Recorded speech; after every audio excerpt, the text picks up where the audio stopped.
Ele me multou por falar de Deus. Sim, eu, Frei Gilson, fui surpreendido com uma notificação vinda diretamente do ministro Alexandre de Moraes.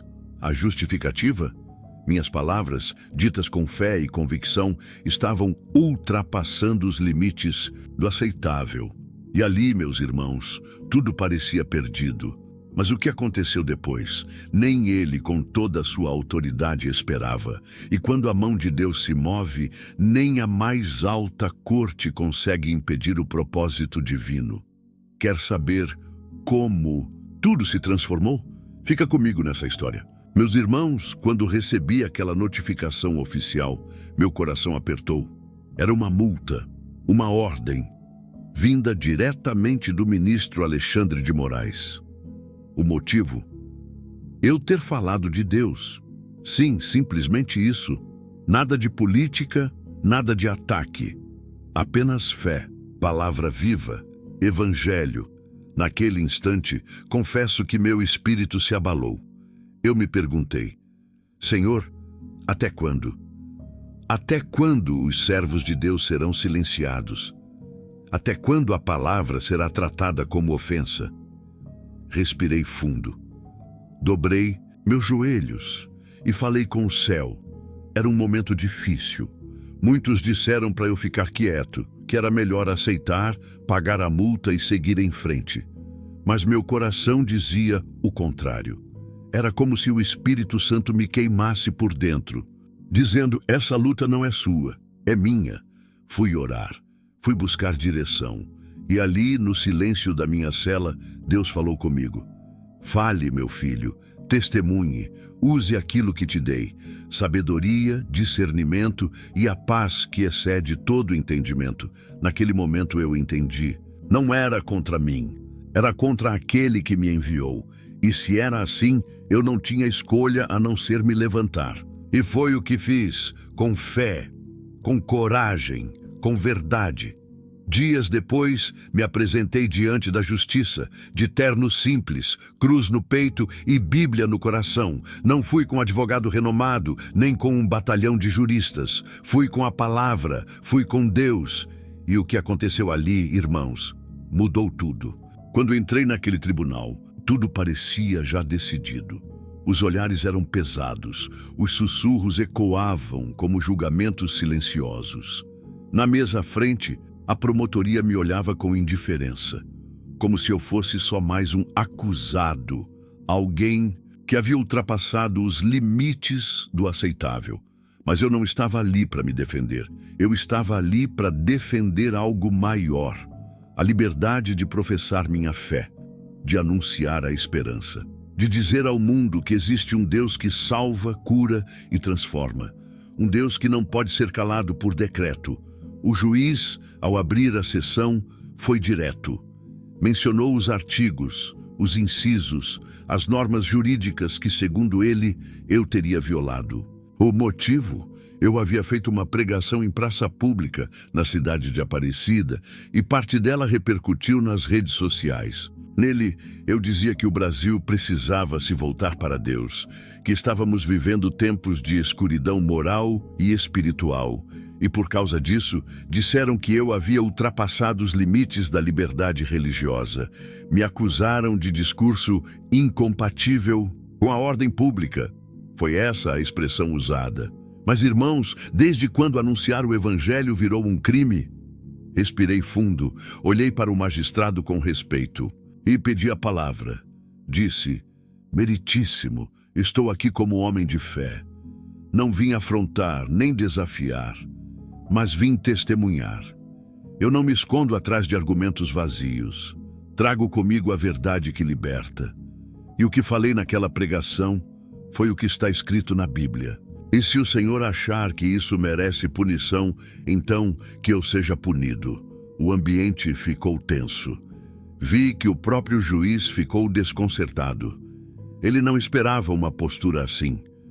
Esperava talvez que eu pedisse desculpas formais, ou que tentasse justificar com argumentos técnicos. Mas não, eu falei com a autoridade do céu, não com a vaidade dos homens. Então ele retrucou, Frei Gilson, o senhor é uma figura pública. tem alcance nacional. O que o senhor fala influencia milhares de pessoas. Não acha perigoso tratar temas tão sensíveis em espaços públicos? Eu respirei e respondi com mansidão.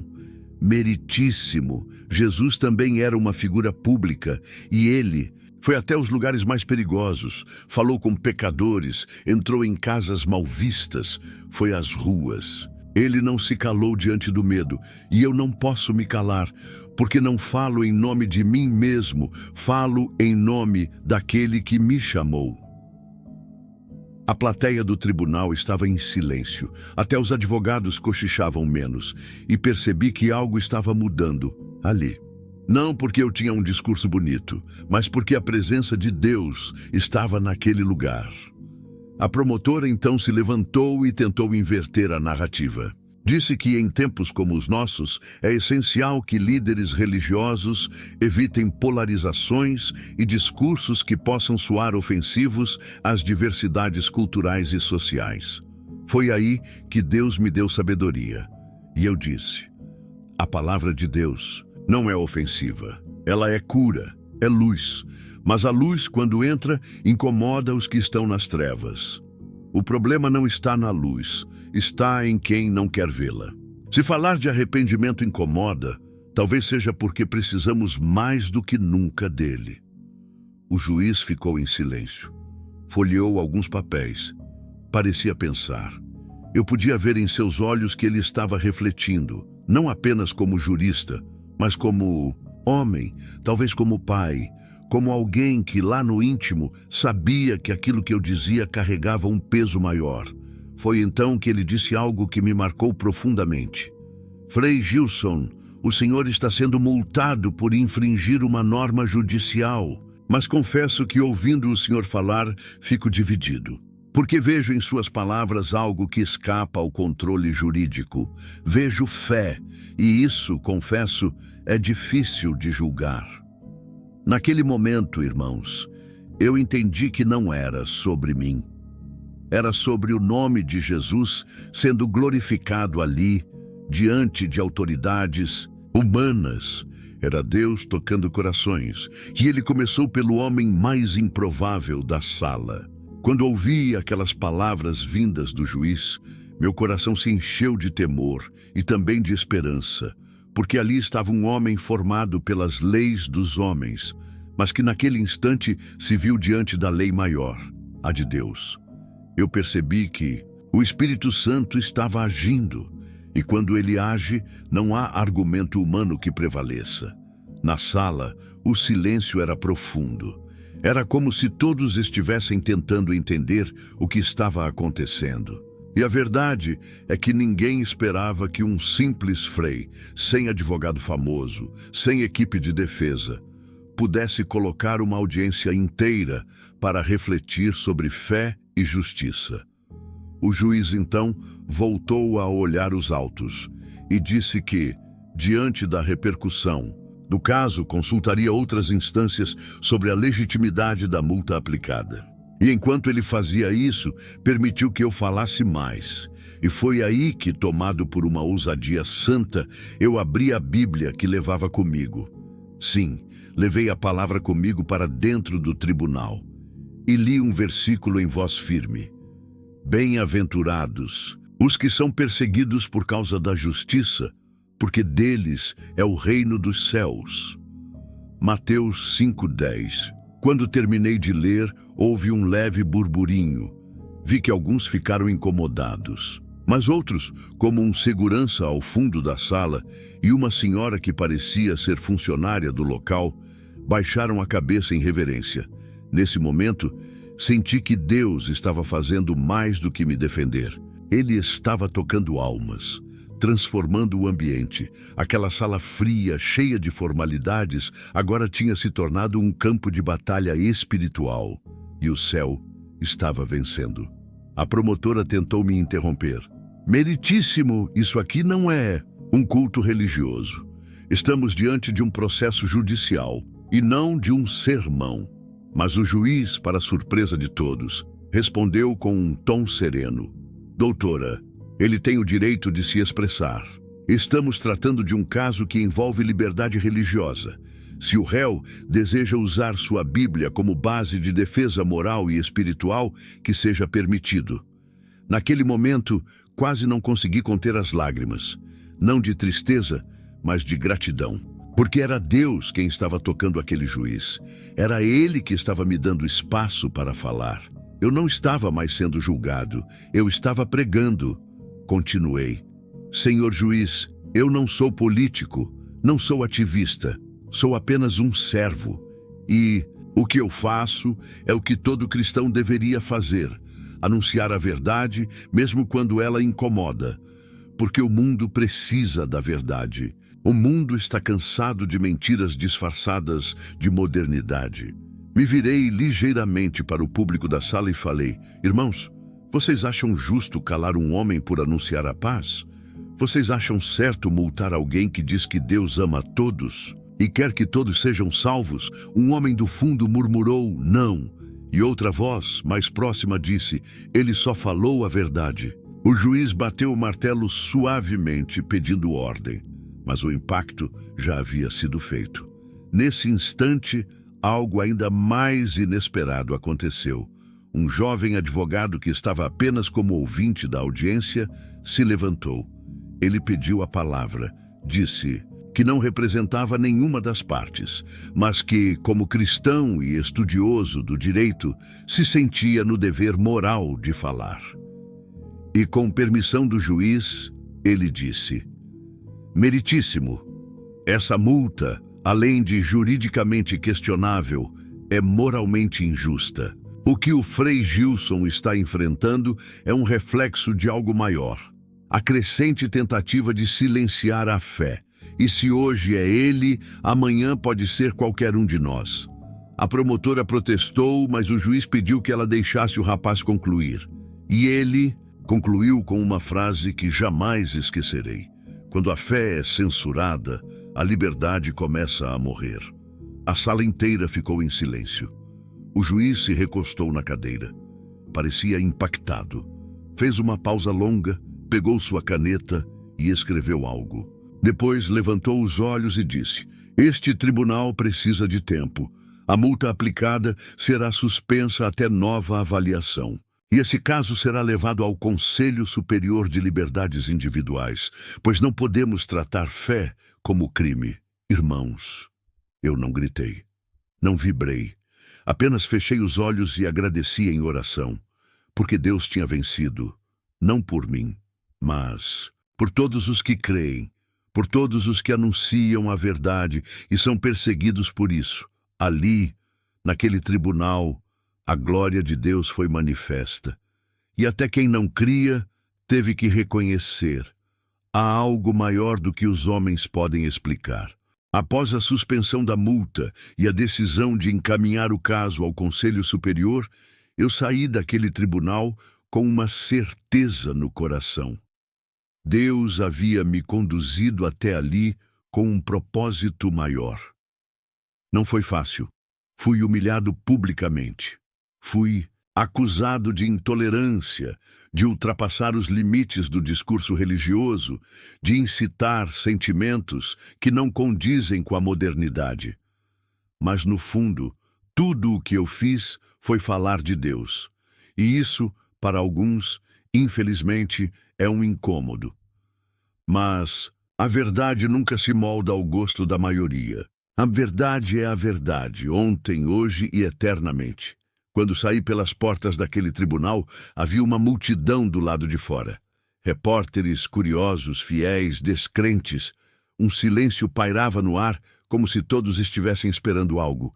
E foi então que uma repórter se aproximou com o microfone e perguntou: Frei Gilson, o senhor sente que venceu? Respirei fundo. Olhei ao redor. Vi rostos que choravam. Vi mãos erguidas em oração. Vi até mesmo policiais com semblantes emocionados. Então respondi: eu não venci. Quem venceu foi a palavra. Quem venceu foi a liberdade de pregar o Evangelho.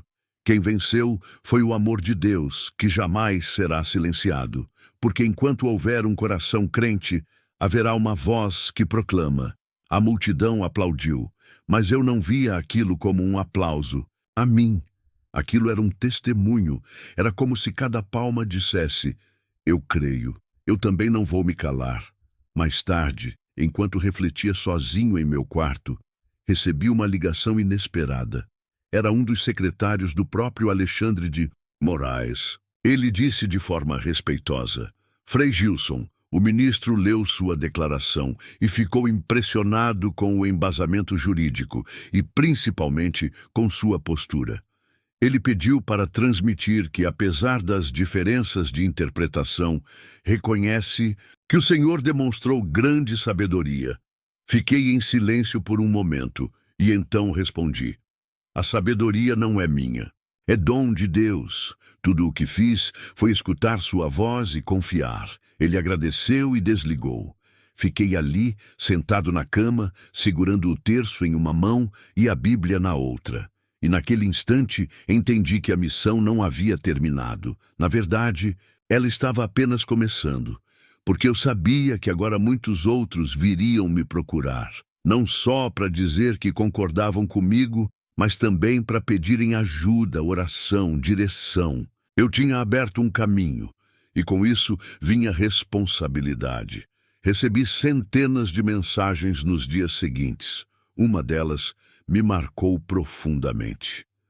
Era de uma jovem advogada chamada Luciana.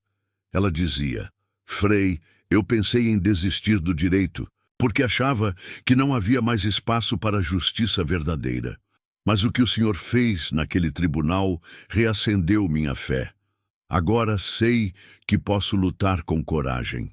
Obrigado por não ter se calado. Chorei lendo aquela mensagem.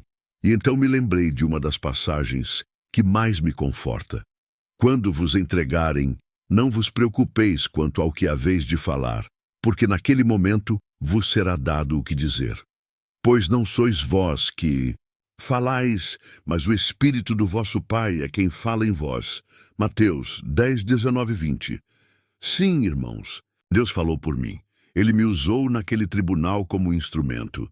E se ele fez isso comigo, pode fazer com qualquer um de vocês. Não importa se você é simples, se você tem pouca instrução, se você é desacreditado. Quando Deus decide agir, ele não pergunta currículo. Ele procura corações dispostos, e é por isso que hoje eu venho aqui te dizer: não se cale. Talvez você esteja sendo perseguido na sua escola, no seu trabalho, até dentro da sua própria casa por causa da sua fé.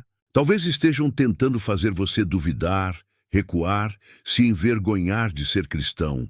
Mas eu digo: não se envergonhe do Evangelho, porque ele é o poder de Deus para a salvação de todo aquele que crê.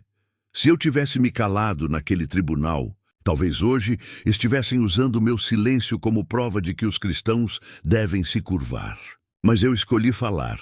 E por isso, vi juízes sendo tocados, repórteres se calando, pessoas anônimas sendo inspiradas. Por isso, se você chegou até aqui me ouvindo, deixa seu like nesse vídeo, se inscreve no canal e compartilha essa mensagem com alguém que precisa de força e fé. E me diz aí nos comentários, o que você faria se estivesse no meu lugar? Teria coragem de se levantar diante de autoridades e proclamar sua fé? Quero muito ler seu testemunho, e para terminar, eu deixo essa palavra com você. Não temas, porque eu sou contigo. Não te assombres, porque eu sou o teu Deus. Eu te fortaleço e te ajudo, e te sustento com a destra da minha justiça. Isaías 41, desce do mundo pode até tentar nos calar, mas quando Deus decide falar, nem os tribunais conseguem resistir.